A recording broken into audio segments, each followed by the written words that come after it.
I'm John Batchelor. This is the John Batchelor Show. Gordon Chang, my colleague and co-host, and I have just been speaking to Shai Oster of the Wall Street Journal, based in Hong Kong.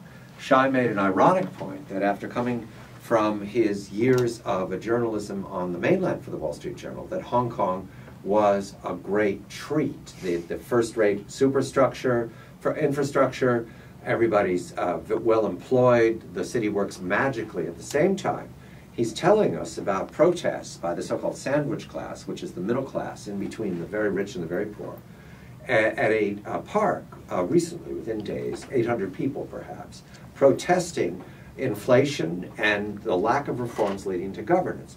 Gordon, you and I have been looking for inflation for some time in China because we know that inflation drives turmoil, drives upset. What we haven't found is any consistent way of identifying it. The ambitions of the middle class are also an important element of revolution or turmoil because the expectations rise. I wonder if we found it in Hong Kong. You know, it's really interesting because inflation in the mainland is really, really bad. Worse than it is in Hong Kong. You don't have the protests right now because basically the political system prevents that. In Hong Kong, where you have a freer system, you know, people can go out into the streets and complain, and so that's why they're doing it.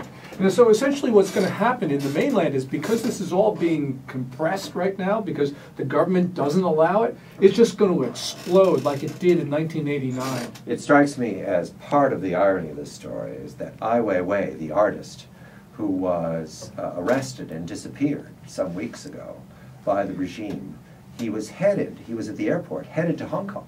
Right. He was headed to the very place that we're told now is in protest of their government. The government of Hong Kong, it infantilizes the people, it's filled with technocrats, they're knuckleheads, they don't respond, but they are servants of the people compared to that gang in Beijing.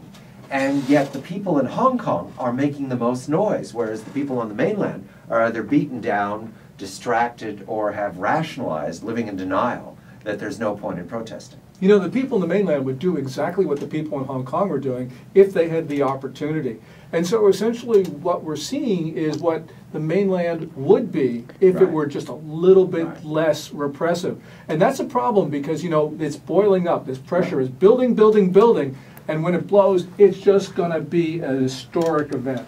Housing prices up 24% in a year. Food and fuel prices up. Incomes flat in Hong Kong. What that results in is protest. On the mainland, food and fuel prices up. Housing prices, I can't read because they lie to us. You don't know what they are. But there is some level of rising income on the mainland because it starts at a lower barrier. However, there is that boot of the apparatus, and the state security forces crush protest.